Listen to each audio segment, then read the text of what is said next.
Have you ever had a girlfriend? No. Okay. Can I ask you something? It's personal, but given what you've told me, I believe it's relevant. Have you ever had an intimate relationship with a woman? Unfortunately, I haven't. Okay. Is that something you would want to do? Yes. Okay. All right. Can you tell me why it is that you haven't had an intimate relationship with a woman? I feel it's because I'm too nice. Mm-hmm. Okay. All right. 10 people died here today. 15 people were seriously injured. I think it's important to ask how you feel about that. I feel like I accomplished my mission. You feel like you accomplished your mission? Yes. Okay. I feel it's because I'm too nice. Alek Minassian nasceu no dia 3 de novembro de 1992, em Toronto, no Canadá. Junto com seu irmão e pais, a família vivia feliz em uma casa do subúrbio. Seu pai, Vahe, era um imigrante da Armênia, chegando ao Canadá para trabalhar como desenvolvedor de software. Sua mãe, Sona, era do Irã e também atuava na área de tecnologia. Essa influência faria com que Alek também procurasse seguir carreira como desenvolvedor mobile no futuro. Desde pequeno, Alek já era descrito por familiares e vizinhos como um garoto bastante reservado e introvertido. Mesmo em casa, ele raramente fazia contato visual. Mais tarde, Alek foi diagnosticado com a síndrome de Asperger, hoje conhecida como transtorno do espectro autista ou condição do espectro autista. Isso significa que sua habilidade de interação social, bem como comunicação verbal e corporal, era bastante reduzida. Com muita dificuldade em criar amizades, Alek procurou meios de se expressar. Ele frequentemente gritava para os outros alunos, lhe rendendo o apelido de Chewbacca. Além disso, Alek imitava o som de gatos e tinha ataques histéricos durante as aulas. Todas essas tentativas de se comunicar com seus colegas falharam, terminando em comportamentos bastante diferentes do esperado pelas pessoas. Inevitavelmente, Alek virou alvo de bullying, tornando-se a chacota da escola. O garoto frequentou classes para estudantes com necessidades especiais, mas isso não pareceu ajudar na criação de amizades. Alek nunca teve uma namorada e o mais próximo de interação com uma mulher foi quando conseguiu o número de telefone de uma garota. Ele enviou uma mensagem, porém nunca recebeu uma resposta. Sem amigos e sem conseguir uma namorada, Alek trancou-se em seu quarto, passando grande parte do tempo em jogos online, seu preferido sendo a franquia Halo. Ao mesmo tempo, Alek encontrou um lugar que parecia entendê-lo: a internet. E frequentando fóruns como 4chan, o jovem passou a encontrar um grupo ao qual finalmente pertencia. Pessoas que eram exatamente como ele, com as mesmas dores e dificuldades. A comunidade Incel. Incel significa celibato involuntário.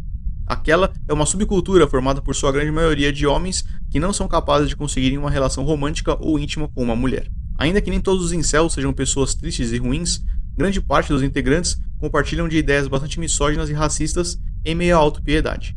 São pessoas que se sentem injustiçadas por nunca terem um relacionamento, culpando as mulheres por escolherem se relacionar com homens considerados de mau caráter, idiotas ou inconvenientes. É um ambiente bastante tóxico e favorável ao nascimento de pensamentos perigosos e destrutivos. Dentro dessa comunidade, em um fórum online com pouco ou nenhum filtro, Alek passou a cultivar sua frustração e revolta que invariavelmente culminariam na criação de seu plano de vingança.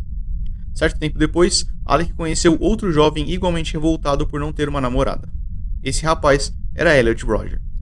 E muito em breve, todo mundo pararia para assistir o seu famoso Dia da Retribuição. O terrível ato em Isla Vista deu início a um forte sentimento de vingança para todos os incels. Infelizmente, nem todos permaneceriam em fóruns na internet. Alek assistiu pela televisão o ataque em Isla Vista, aceitando aquilo como um chamado para a guerra. O jovem então criou seu plano de vingança, bastante semelhante ao de Elliot. Já não suportando mais o fato de não conseguir uma namorada, totalmente sem amigos e preso dentro daquela câmara de eco incel, Alek desistiu de lutar contra seus pensamentos sombrios. Infelizmente, ele seguiria os passos de seu mentor, Elliot Roger. No dia 23 de abril de 2018, Alek alugou uma van. Já dentro do veículo, ele permaneceu parado por 20 minutos, escrevendo sua última mensagem em uma rede social. Recruta Minassian da infantaria, desejando falar com o sargento 4chan, por favor. A rebelião em céu já começou. Nós derrubaremos todos os Shads e Stacies. Todos saúdam o Cavaleiro Supremo Elliot Roger. Shads e Stacies são terminologias comumente utilizadas dentro do grupo incel para identificar homens e mulheres atraentes e sexualmente ativos. Na visão do incel, os mesmos grupos responsáveis por humilhar e desprezar todos aqueles que não conseguem criar um relacionamento, também descritos como betas. Alek teve uma passagem muito rápida pelo exército, justificando a forma como ele escreveu esse post. Além disso, esse número é o mesmo que ele recebeu em sua ficha militar. Com sua mensagem já enviada ao mundo digital, chegava o momento de deixar sua marca também no mundo real. Alek acelerou sua van e deu início ao ataque. Aquele grande e pesado veículo deixou a rua para tomar o espaço da calçada. Pessoas assustadas corriam para os lados na tentativa de fugirem daquele carro descontrolado. Infelizmente, muitas não conseguiram. O jovem revoltado por trás do volante, e agora provavelmente feliz, jogava sua van contra pessoas de forma totalmente arbitrária. Enquanto passava pela calçada, pessoas eram esmagadas pelas rodas de sua van, enquanto outras voavam por cima daquele veículo. Algumas pessoas vieram a óbito instantaneamente, enquanto outras agonizavam e imploravam por socorro. Aquela terrível cena de caos era difícil de processar. A rebelião de Alek deixava fortes rastros de pneu, morte e sofrimento. Em seus pensamentos perturbados, uma resposta à sociedade que parecia não enxergar toda a injustiça que ele e seus iguais sofriam todos os dias. Seu terrível ataque durou aproximadamente 7 minutos até que a polícia fosse acionada. Já com muitas vítimas atropeladas, Alek parou a van, encerrando seu ataque. Um policial ordenou que o rapaz saísse do veículo sob a mira de uma pistola. Alek obedeceu e sacou sua carteira com a mão direita, simulando o saque de uma arma. Ele não queria ser preso. Seu objetivo ali era que o policial disparasse como resposta a seu movimento brusco, encerrando sua vida. Ele repetiu o gesto algumas vezes e ainda tentou fazer o símbolo de arma com os dedos da outra mão, mas não teve sucesso. Aquele era um policial extremamente corajoso e experiente, conseguindo identificar que Alek não empunhava nenhuma arma de fogo, o que não é algo fácil de se fazer ali no calor do momento. O garoto ainda gritou para que o policial disparasse em sua cabeça, mas isso não aconteceu. O agente então guardou a pistola e pegou uma arma de contusão. Alek entendeu que aquele era o fim e deitou-se no chão, aceitando a derrota. A revolução de Alek Minassian havia terminado. Inicialmente, foram 10 pessoas mortas e 16 gravemente feridas. Um dos pacientes em estado grave não se recuperou, falecendo em 2021. Ao todo, foram 11 vítimas fatais e 15 feridos em estado grave. Aquele foi o mais letal ataque via veículo da história do Canadá. Alek foi encaminhado para um hospital para ser examinado e, posteriormente, enviado à delegacia para seu interrogatório. Alek? Hello. Hi, how are you? Doing good. How are you? Good, good. Do you drink water? Sure. Thanks so much. How you feeling? I'm good. You feeling okay? My name's Rob Thomas. Nice to meet you. Hey, how are you? How are you? You doing okay? Yeah. Yeah, you probably had better days than this, I guess, eh? Yeah. Yeah. Well, I am a little shaken, to be honest. A little shaken? It's not my usual day, obviously. A oferta de água e comida é uma abertura clássica quando falamos sobre técnica de rapport. Os primeiros minutos da interação desse detetive com Alek são cruciais para todo o resto do interrogatório. O objetivo do agente é distanciar-se da imagem de inimigo enquanto mantém a posição de autoridade. Alek parece bastante comunicativo e tranquilo, pontos igualmente importantes para o bem dessa conversa. Você verá durante todo o interrogatório que Alek não sente nenhum tipo de remorso ou empatia pelas vítimas.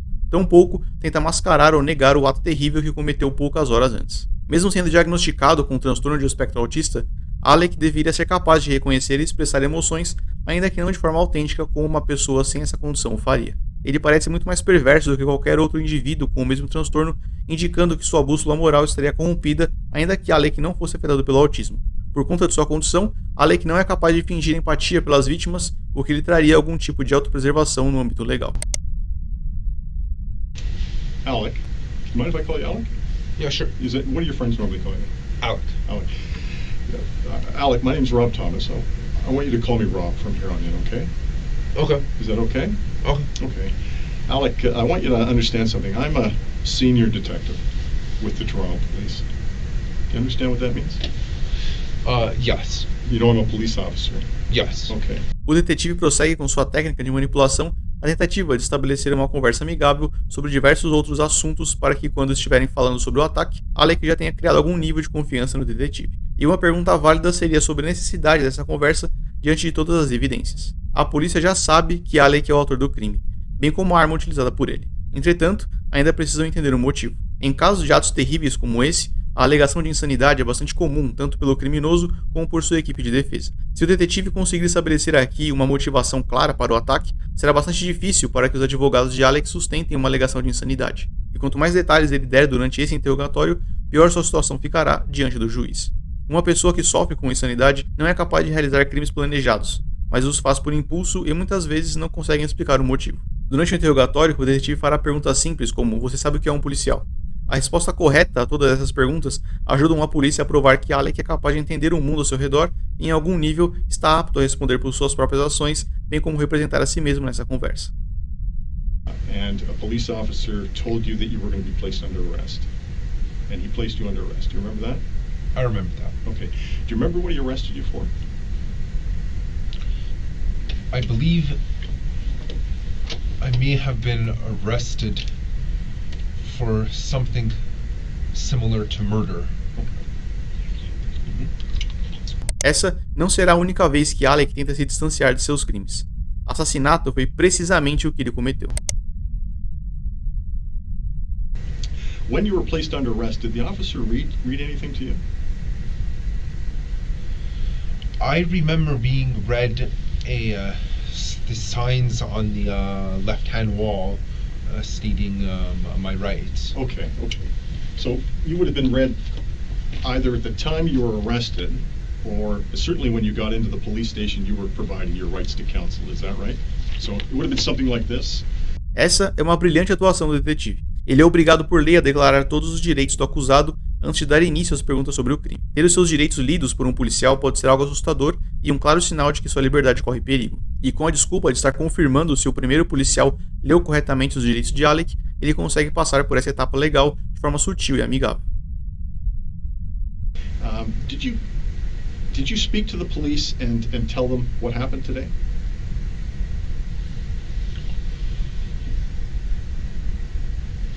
Sorry, I'm just need a minute to think about that. Are you asking if I in any way confessed?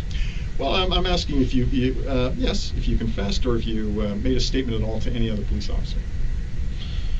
I never made any significant statement about any events that occurred before I was arrested.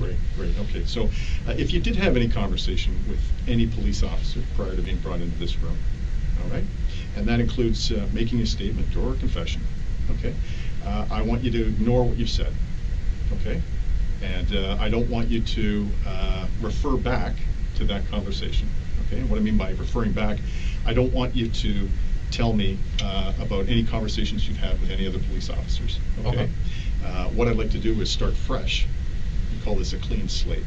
Okay. So from here on in, okay, I want this to be a fresh start. Okay. Does that make sense? Yes. Pretty straightforward. Okay. Now, when the officer arrested you, did he put handcuffs on you? Yes. Right? Para que essa conversa tenha valor legal, o detetive precisa deixar claro que Alek não está sob nenhuma influência externa de nenhuma forma ou fonte. O agente continua detalhando cada ação realizada pelos policiais desde sua prisão até aquele momento. Esse procedimento é necessário principalmente em casos onde o criminoso sofre com algum transtorno ou condição mental. O detetive precisa mostrar que Alek está ciente de todos os passos para evitar que os advogados de defesa acusem o agente de injustiça ou práticas impróprias. Mesmo já tendo passado por uma avaliação médica, o detetive faz com que Alek verbalize que não está sob nenhum efeito de remédio ou entorpecente, removendo mais uma muleta na qual seus advogados poderiam se apoiar. Alek está sendo acusado por homicídio premeditado e tentativa de homicídio. O detetive explica isso ao criminoso, que é capaz de entender e concordar com os termos. Alek não tenta negar, diminuir ou justificar seu ato de nenhuma forma nesse momento.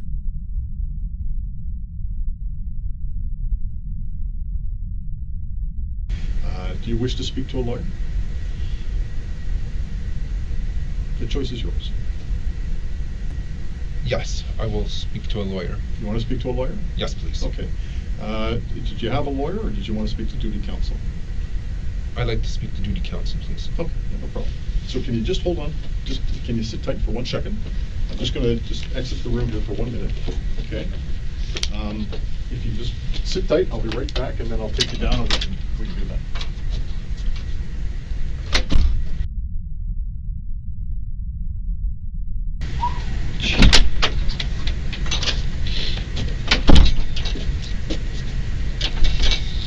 Okay. So, before we go any further, just tell me what happened from the time we left this room until the time we came back. What took place? My lawyer told me not to answer. Okay. Alek passou aproximadamente 10 minutos conversando com um advogado e, como esperado, lhe foi sugerido que ficasse em silêncio. Entretanto, isso não significa que o detetive é legalmente obrigado a parar de fazer perguntas. Ele pode continuar o interrogatório, ainda que Alek não lhe dê nenhuma resposta. Todas as informações cedidas pelo acusado durante esse momento podem dificultar imensamente sua defesa nos meses seguintes. I understand that, okay, and I'm glad you told me that. You know why? Because that tells me you understand what your rights are, okay? But you need to understand something, okay? We, the police, have a job to do, okay? And that job includes collecting evidence, speaking to people, trying to understand and uncover what's happened, what took place, and asking questions. And we're obligated to sit down and speak to people like yourself who are in this position and ask you questions, all right? Your lawyer's right, you don't have to answer any questions, okay? But you need to understand something, Alek, okay? I still have to ask you questions, okay? And I'm going to ask you questions, all right? And I'm going to talk, okay? And it's not, I'm not doing that to make you feel intimidated or to make you scared or to say things that you don't want to hear, okay? But the bottom line is we have a very difficult job to do, okay? And this is a very, very important matter that we're dealing with here today, all right? So I'm going to ask you questions. If you don't want to answer them, you can tell me you don't want to answer them.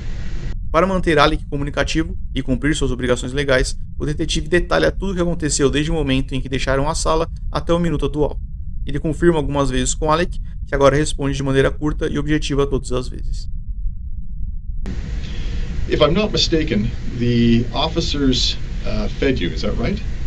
Yes. Downstairs in the cells? Yes. What did they feed you? Esse é um momento bastante importante. O detetive faz uma pergunta que não pode ser respondida com sim ou não. E o fato de ser uma pergunta simples, não incriminatória e não relacionada ao crime faz com que Alek fique mais à vontade para responder. Sandwich and juice. A sandwich and a juice, okay. Com essa simples resposta, Alek acabou de ignorar o conselho de seu advogado de permanecer em silêncio ou responder apenas com sim, não ou não desejo responder. Se Alek cometeu esse erro tão cedo, é possível que o faça novamente em algum tópico mais incriminatório no futuro. O interrogatório prossegue com alguns detalhes sobre a vida de Alek. Ele passou pela faculdade de tecnologia, interrompendo seu curso para se alistar ao exército. Entretanto, após 16 dias, Alek foi considerado inapto a continuar com a carreira militar devido ao seu comportamento e falta de habilidade social. O detetive fala sobre as necessidades especiais de Alek e como foi seu período na escola com alguns objetivos. Além da óbvia construção de confiança, ele deixa claro que já tem conhecimento sobre Alek e sua história, porém, sem deixar explícito até que ponto chegam suas informações. Seu tom de voz é bastante calmo e empático, fazendo parecer que está do lado de Alek. Isso é claramente falso e é apenas uma estratégia para continuar aquela conversa. Nesse momento, Alek ainda está tentando seguir as orientações passadas por seu advogado, se negando a responder a uma grande variedade de perguntas. Entretanto, sua guarda vai baixando à medida que essa conversa progride. O detetive é muito bem sucedido em criar uma conexão com Alek, indo e conversando como se fossem velhos amigos. Eles passam por assuntos como o uso de redes sociais e os jogos favoritos de Alek. Tendo feito uma pesquisa anterior ou não, o detetive mostra que entende sobre os jogos que Alek jogava, descrevendo até como os inimigos são caracterizados no jogo Halo. Ele utiliza uma das correntes mais fortes em Alek para se conectar ao jovem, tentando mostrar que em algum nível são parecidos. So as far as being a gamer, how would you classify yourself? Are you like a I would big gamer? classify myself as a hardcore gamer. Hardcore gamer. So in terms of hours spent during the day playing video games, how often would you? How many hours would you spend? I would say an average of 5 hours per day. How do you feel about girls in general? I'm attracted to them. Oh, you are? Okay, okay. So you're heterosexual? Yes. Would it be fair to say that? Okay, that's important. Have you ever had a relationship with a female? I don't wish to answer that. Okay, all right. In terms of females, I mean females and women, because you're 25, you're a young man, right? We'll call them women. In terms of your feelings towards women in general, how would you describe that? I would say that sometimes I am a bit upset that they choose to date obnoxious men instead of gentlemen. Yeah, yeah. So I have a well, I got involved in this issue. I'll talk about it later, but so my understanding is you have some problems with women who date obnoxious men. Right? Yes. And these guys, I'm thinking you're talking about the fellows who are loud, arrogant, generally outgoing and popular with girls. Yes. Is that what you're talking about? Yes. Okay. And you have a problem with the women that date these fellas. Yes. Why is it that you have a problem with the women? Because I feel that it's illogical to be dating such men when they could be dating gentlemen instead. Then you kind of resent these girls, right? Yeah. Because that's kind of a superficial way of deciding who it is Because you're going to height is an unfair. You can't control your height. Right. Exactly. Right. What other things can't you control? You can't control your looks either. Exactly. Yeah, that's a good point. Although you're not a bad-looking guy.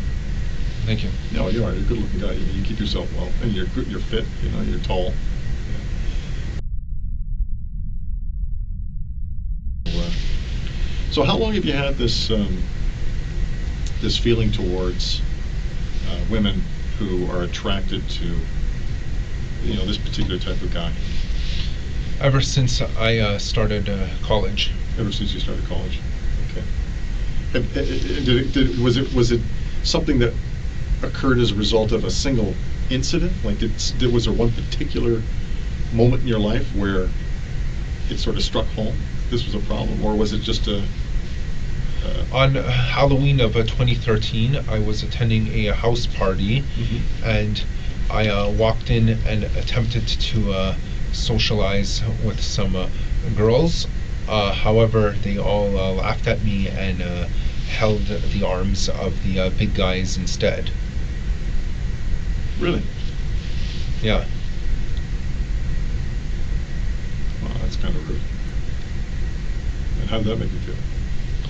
I felt very angry that they would, because I considered myself a supreme gentleman. I was angry that they would give their love and affection to obnoxious brutes. Really.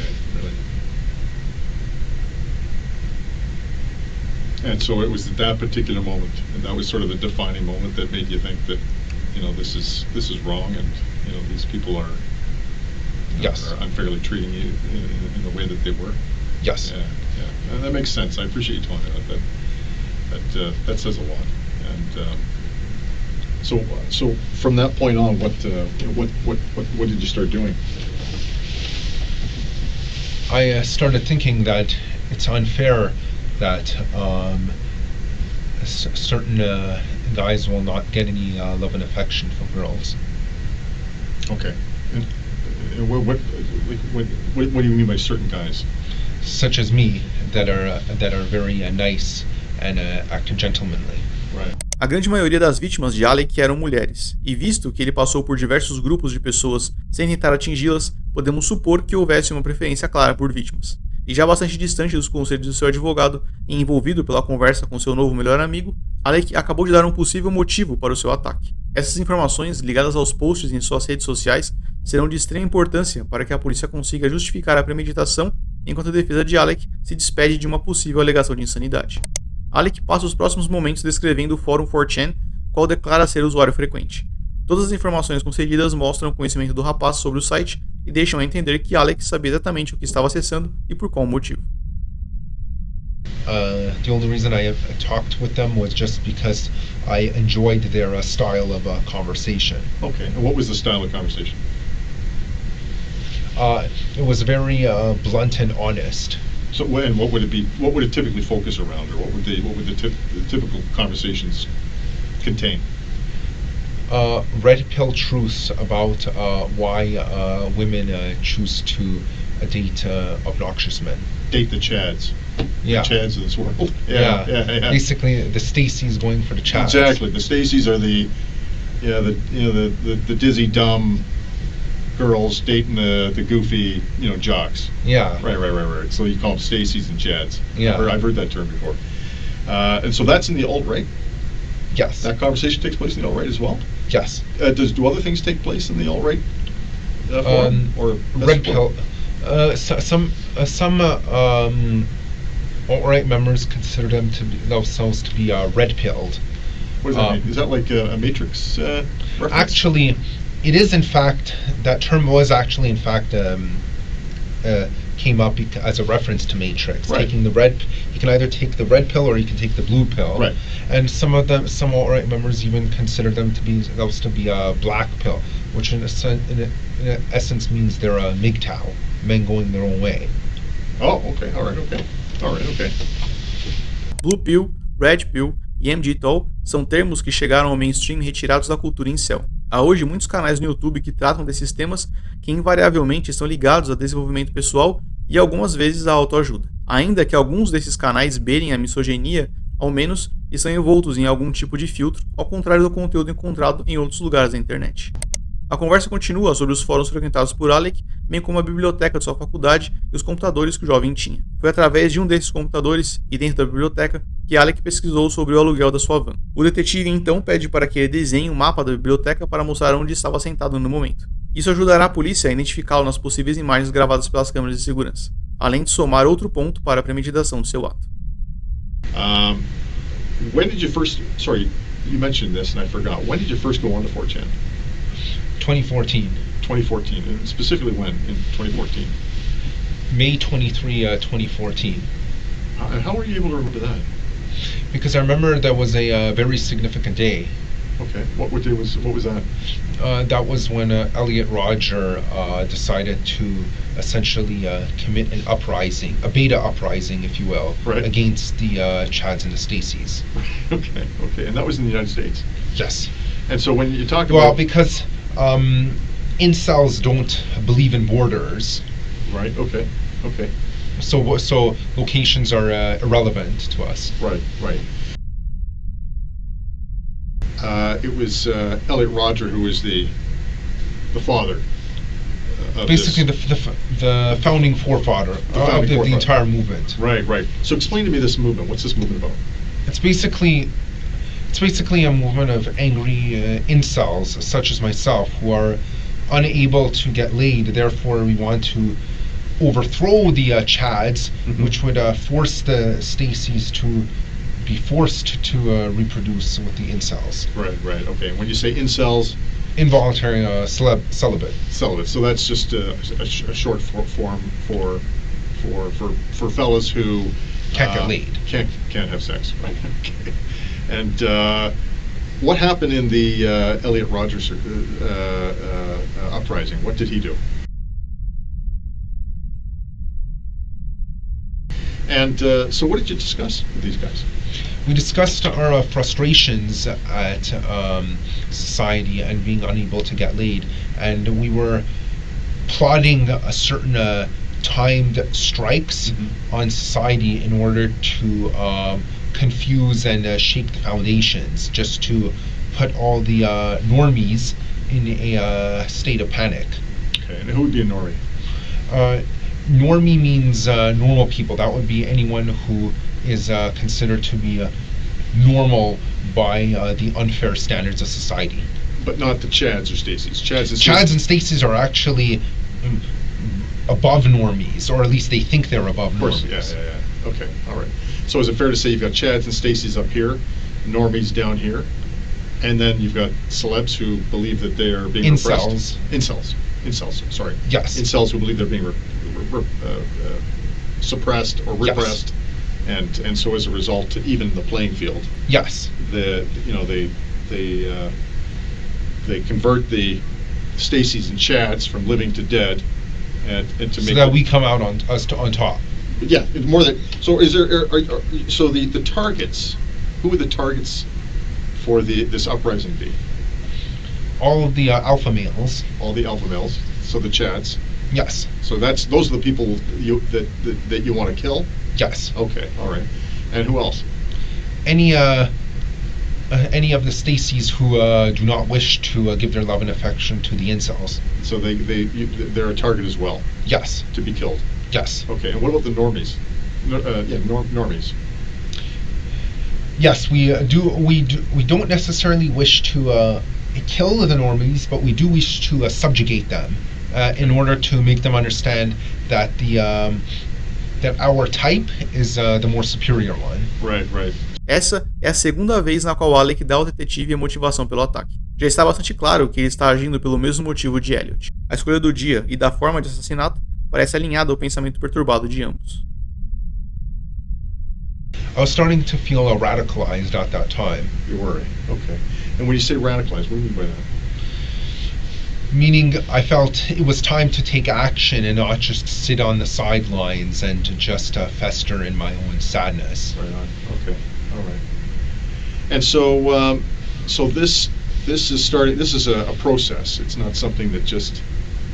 I mean, the day that you realized that you were a celeb was the day that you were ridiculed by these girls at this party. But, on Halloween of 2013. Right. But then, as you got to know Elliot, and then understanding his mission and what he had done, you began to become radicalized in terms of your thought process. Yes. Okay. And so, what takes place next as part of this growing radicalization? To be honest, the planning didn't occur until about a month ago. Most of it was actually just thinking and daydreaming. Okay, all right. So the thinking and daydreaming, when did that start? That started about a month after the rebellion in May of 2014. Okay, so in June I started thinking about this stuff. And then that continued right up till about a month ago? Yes, which is when I booked the van with the rider in order to use as a tool for rebellion. Okay, all right. Nesse momento, o interrogatório já está terminado. Alek acabou de verbalizar ao detetive a motivação pelo ataque, admitindo sua culpa sem nenhum tipo de remorso ou empatia pelas vítimas e suas famílias. A polícia já tem informações suficientes para bloquear grande parte das estratégias de defesa dos advogados de Alek, bem como garantir algo próximo da pena máxima que o jovem terá de enfrentar por seus crimes cometidos. So take me through that process. What was going through your mind, and what were you thinking when you were doing all of this? What was going on? I was thinking that it was a time that I stood up to the Chads and Stacys. Okay. And then so what happened? So tell me what takes place. So I booked the van. Yeah. And then I just simply wait until today. Yep. And then I go rent the van, and then I drive it, take it downtown to Toronto. Okay. And I just start using it as a weapon. Okay. All right. And so when you say that, what do you mean by that? Meaning the vehicle collided with several pedestrians, some of who are no longer alive as a result. Right, okay. Essa é uma forma bastante intrigante e estranha de dizer pessoas mortas. Por algum motivo, ainda que já tenha admitido a autoria dos homicídios, Alek permanece tentando distanciar-se da imagem de assassino. Alek pensou em adquirir uma arma de brinquedo para que seu falso disparo contra a polícia parecesse mais realista. Entretanto, ele teve medo de que alguém encontrasse a sua arma no momento do aluguel da van, desistindo da ideia de carregar um simulacro que provavelmente provocaria o disparo do policial. Isso pode soar estranho, visto que Alek poderia ter simplesmente pego a arma após o aluguel do carro. O Canadá tem leis bastante rigorosas quanto ao uso de arma de fogo, sendo de uso exclusivo para policiais e militares do exército. Conseguir uma arma ilegal nesse país não é uma tarefa fácil, o que provavelmente fez com que Alek não tentasse adquirir uma. Esse ponto, somado ao constante distanciamento da imagem de assassino, pode indicar que algo dentro dele era contra aquele ataque. Infelizmente, o jovem não teve controle suficiente para manter seu ódio e fúria na internet. Why did you choose the van? Because it was larger than a car, therefore large enough to be effective, but not so large that it made maneuverability hard. Now, what are you thinking while you're in the van? I'm thinking that this is it. This is the day of retribution. Okay. And anything else in your mind? Just that. That's the only thing that's in my mind. It's just burning in my mind. Burning in your mind. Yeah. I'm thinking that this is it. I see all these people. It's time to go for it. Time to go for it. And what do?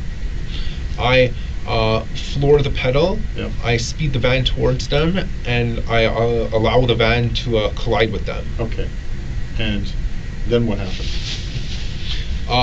some people get knocked out of the way, some people roll over the top of the van. Okay. And then what happens?